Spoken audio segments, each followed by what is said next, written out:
अस्सलाम वालेकुम। यासीन आपके साथ हाजिर है मॉर्निंग ब्रीफिंग में। ये एक यूट्यूब चैनल जिसका नाम मैंने रखा हुआ N I on market by Yasin, और इस यूट्यूब चैनल के थ्रू आपसे एक राब्ता कायम करने की कोशिश की जाती है, कोशिश रहती है। आज इस साल का पहला वर्किंग डे है, 2 जनवरी है, और आज पूरी दुनिया में तकरीबन आप ये कह सकते हैं कि आज वर्किंग डे, आज पहला वर्किंग डे, क्योंकि नॉर्मली 1 जनवरी को पूरी दुनिया में या 90% आप कह सकते हैं कि मार्केटें बंद रहती हैं, चाहे वो बैंकिंग सेक्टर हो या स्टॉक मार्केटें हो।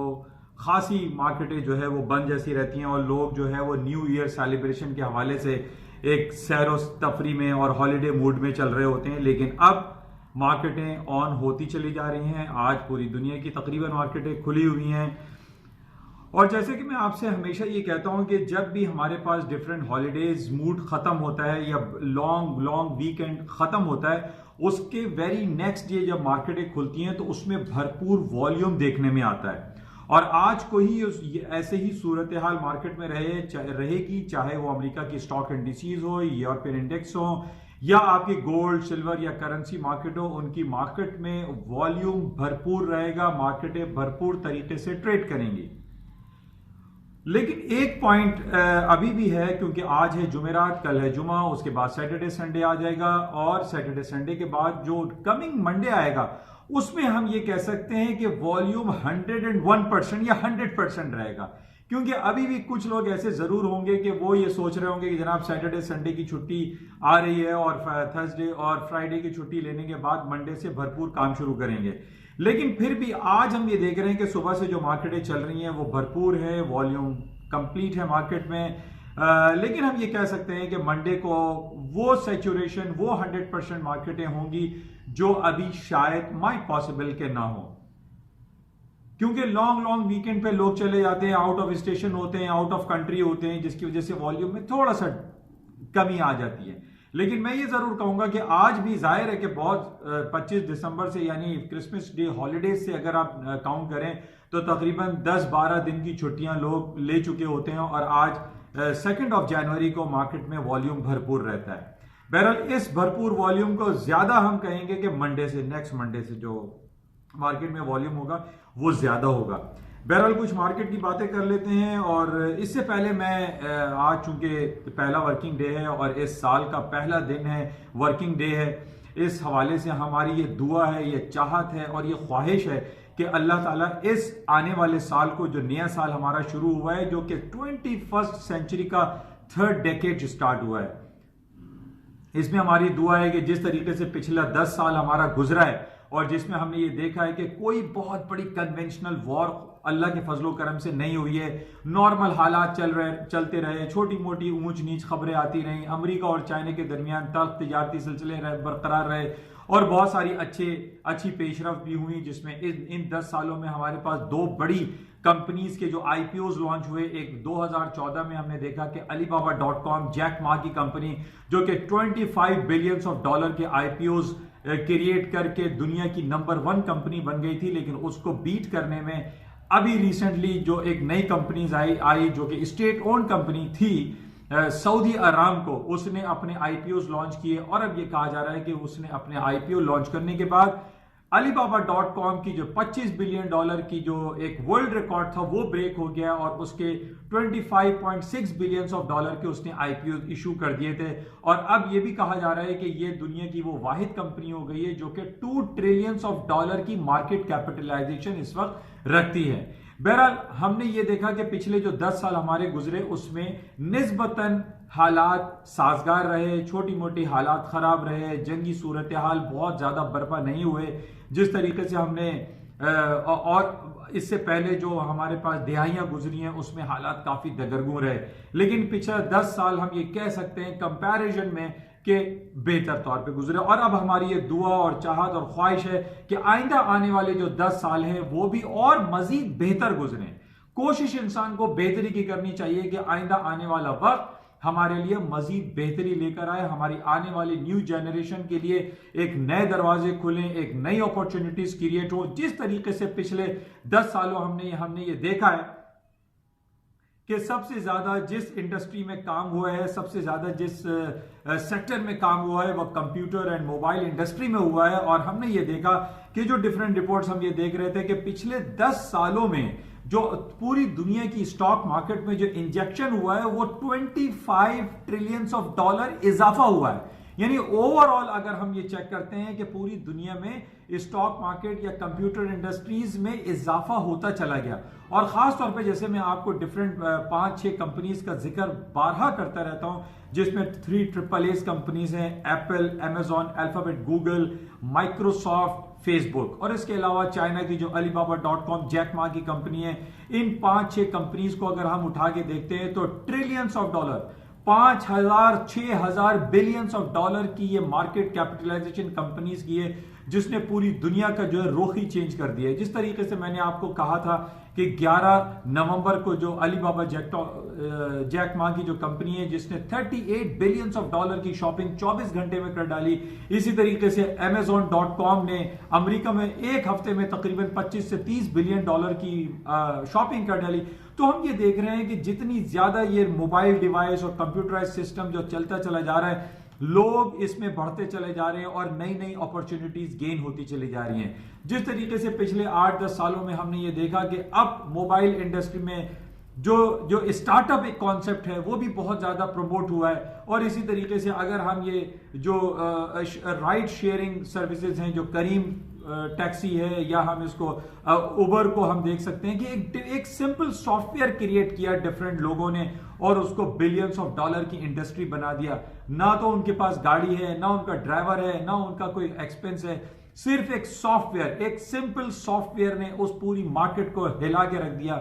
तो अब ये इसी तरीके से मैं अपने आने वाले नई जनरेशन को भी ये कहता हूं कि वो ऐसे काम करें, ऐसे मोबाइल डिवाइसेस बनाएं, ऐसे एप्लीकेशन क्रिएट करें जिसमें एक आम लोगों को उसका फायदा हासिल होता रहे। बहरहाल ये नया साल शुरू हो गया है। इस नए साल में हमें कोशिशें करनी चाहिए कि जो कुछ हम पिछले साल ना कर सके या पिछले 10 सालों में, दिहाई में हम ना कर सके, वो आइंदा चंद सालों में हम करें।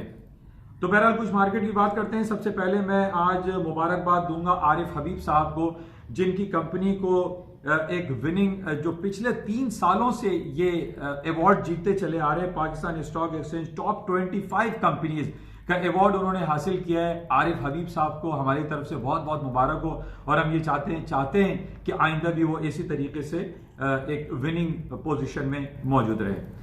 पिछले 3-4 दिनों से जो 2-3 दिन गुजरी छुट्टियां, उस पर भी हमने देखा कि पाकिस्तान स्टॉक एक्सचेंज में थोड़ा सा डाउनफॉल आया। 100-150 पॉइंट मार्केट है डाउन हुई, लेकिन कल की तारीख में और आज की तारीख में हम देख रहे हैं कि PSX index, Pakistan stock exchange ने फर्स्ट गियर जो लगाया इस साल का वो बहुत अच्छा लगाया है। कल भी 500-600 पॉइंट मार्केट प्लस थी, आज भी मार्केट में 500-600 पॉइंट प्लस दिखाई दे रही हैं, जो कि हम ये कह सकते हैं कि जो स्टार्टिंग पॉइंट है इस साल का पाकिस्तान स्टॉक एक्सचेंज का बहुत अच्छा है। और हमारी दुआ है और उम्मीद है, और जिस तरीके से हुकूमत पाकिस्तान या इमरान खान साहब की जो कोशिशें हैं उसमें हम चाहते हैं कि वो मजीद बेहतरी लेकर आए और एक आम आदमी को उसका बेनिफिट मिले।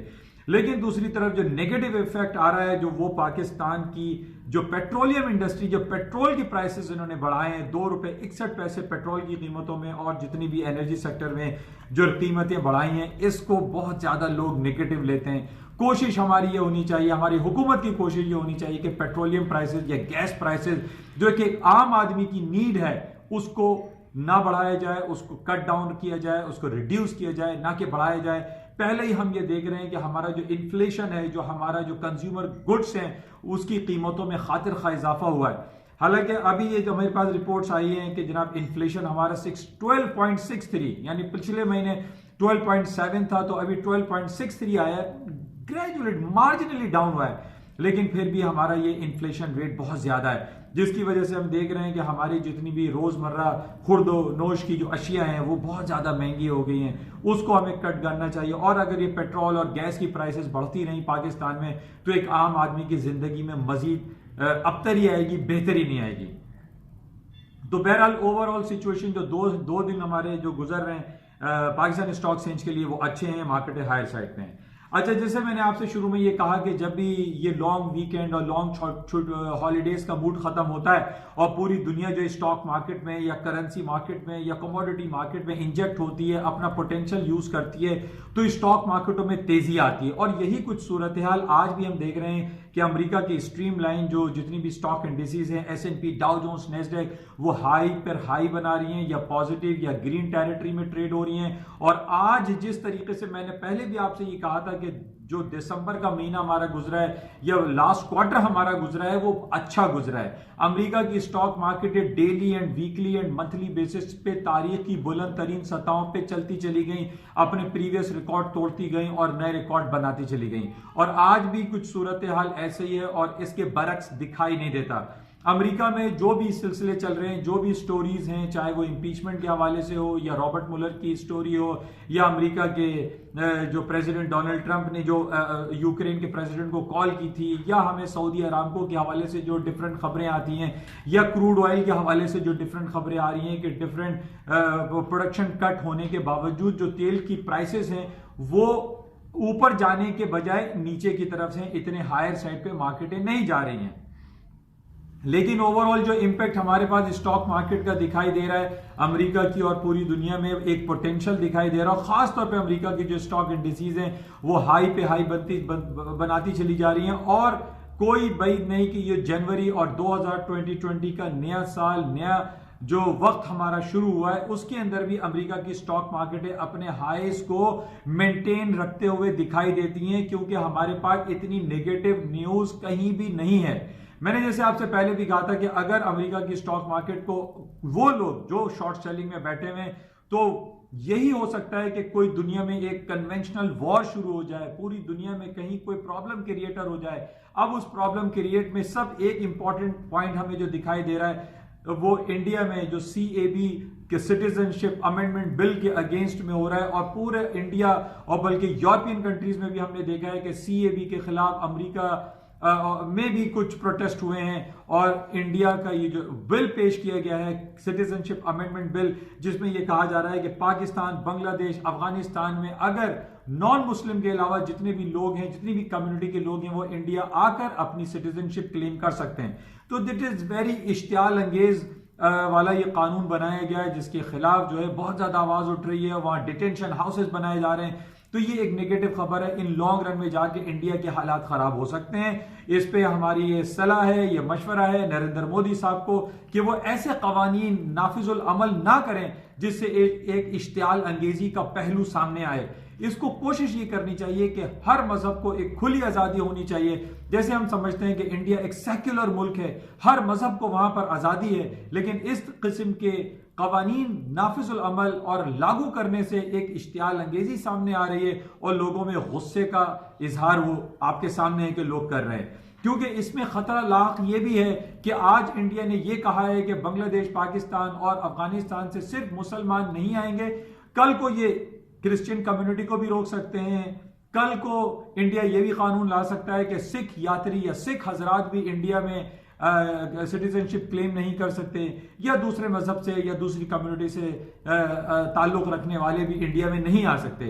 अभी इन्होंने स्टार्ट किया है मुसलमानों से, फिर वो दूसरी कम्युनिटी को भी ये इसका निशाना बना सकते हैं। इसकी वजह से अक्रॉस दी बोर्ड हम देख रहे हैं कि इंडिया में काफी गुस्सा पाया जाता है। तो हमारी ये सलाह है, मशवरा है नरेंद्र मोदी साहब को और बीजेपी की गवर्नमेंट को वो ऐसे कवानीन नाफिज ना करें, क्योंकि हमें चाहिए कि एक हार्मोनी, एक रिलीजियस हार्मोनी हमें लेकर आनी चाहिए। बहरहाल आज हम ये देख रहे हैं कि पूरी दुनिया की स्टॉक मार्केट प्लस हैं। जो खबरें हमारे पास सामने मौजूद हैं, एक तो इस महीने जनवरी के महीने में हमारे पास दो बड़ी इंपॉर्टेंट न्यूज हैं। एक तो ब्रेक्जिट के हवाले से कि 31 जनवरी 2020 में बरतानिया यूरोपियन यूनियन से अलहदा हो जाएगा, बाय हुक और बाय क्रुक, किसी भी तरीके से हल हो जाएगा, चाहे वो नो डील हो या डील हो या हार्ड ब्रेक्जिट हो, सॉफ्ट ब्रेक्जिट हो, बरतानिया यूरोपियन यूनियन से अलहदा होने के लिए जा रहा है। ये हमारे पास नेगेटिव खबर होगी, जिसकी वजह से मैंने पहले भी आपसे कहा था कि अगर स्टर्लिंग आपको 1.34, 1.34 या 35 के करीब मिले तो इसको शॉर्ट सेलिंग करे। 1.35 के ऊपर इसके बाइंग स्टॉप आपके प्लेस होने चाहिए, क्योंकि एक टेंशन क्रिएटर एक इवेंट रहेगा बरतानिया में और पूरे यूरोपियन यूनियन में। इसके अलावा हमारे पास जो डिफरेंट एक प्रोटेस्ट वाली खबरें आ रही हैं कि जनाब बगदाद, अमेरिका ने एयर स्ट्राइक किया है इराक, सीरिया और ईरान के कुछ इलाकों में, क्योंकि वहां पे जो एक दहशतगर्दी वाला सिलसिला चल रहा था उसको रोकने के लिए अमेरिका ने अटैक किए हैं, जिसमें 40-50 लोग मारे गए हैं। और इसके अगेंस्ट में बगदाद में जो अमेरिका की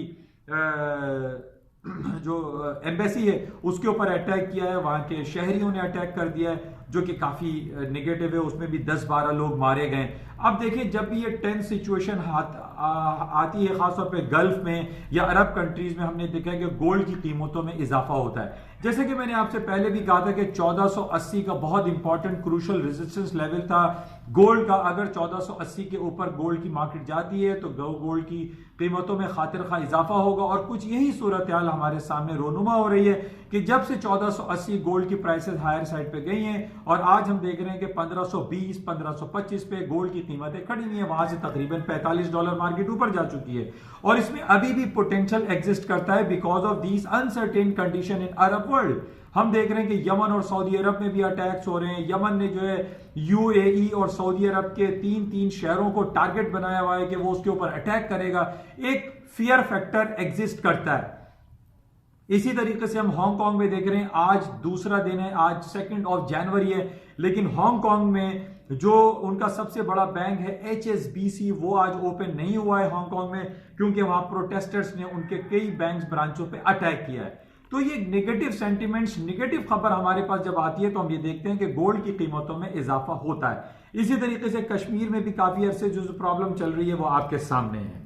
अच्छा, अब इसके अलावा हमारे पास जो दूसरा इवेंट, ब्रेक्जिट के अलावा जो सबसे इंपॉर्टेंट इवेंट आ रहा है वो सदर डोनाल्ड ट्रंप की इंपीचमेंट के हवाले से है। 6 या 7 जनवरी को नेक्स्ट वीक में एक इंपीचमेंट की कॉल या वोटिंग होगी सेनेट में, और ये कहा जा रहा है कि सेनेट में चूंकि रिपब्लिकन पार्टी की अक्सरियत है, इस वजह से सेनेट में ये बिल रिजेक्ट हो जाएगा। सदर ट्रंप साहब अपनी कुर्सी पे बराजमा रहेंगे, उनको सदारती कुर्सी से कोई नहीं हटा सकता। बहरहाल ये इंपॉर्टेंट इवेंट रहेगा अगले हफ्ते, और उसके अलावा डिफरेंट हमारे पास इस नए साल की और नए महीने में जो भी हमारे पास रिपोर्ट्स होती हैं वो भी आएंगी। और कल है फ्राइडे, गालिबन मुझे देखना पड़ेगा कि जो जॉब रिपोर्ट होती है अमेरिका की, जो कि सबसे बड़ी रिपोर्ट गिरदानी जाती है, माइट पॉसिबल वो कल फ्राइडे को आएगी या फिर नेक्स्ट फ्राइडे को होगी, उसको मैं देख के आपको बताऊंगा। तो बहरहाल ये कुछ खबरें हैं, और अब मार्केटें खुल चुकी हैं, नया साल शुरू हो चुका है और मार्केट सारी हायर साइड पे हैं, और जो पोटेंशियल है, जो इंडिकेशन है, जो टेक्निकलिटीज कह रही हैं, वो स्टॉक मार्केट को हायर साइड पे ही बता रही हैं। लोअर साइड पे कहीं कोई इंडिकेशन हमारे पास अवेलेबल नहीं है। इसके अलावा जो खबरें हमारे पास, एक बैड न्यूज ऑस्ट्रेलिया में चल रही है। ऑस्ट्रेलिया में बुश फायर्स हो गए, जंगल की आग लगी हुई है, उसमें काफी नुकसान हुआ है, इसको भी हमें देखना पड़ेगा। इसके अलावा एक देखिए पॉजिटिव खबर, जैसे मैं आपको बता रहा हूं, एक पॉजिटिव खबर मेरे पास टेस्ला की है।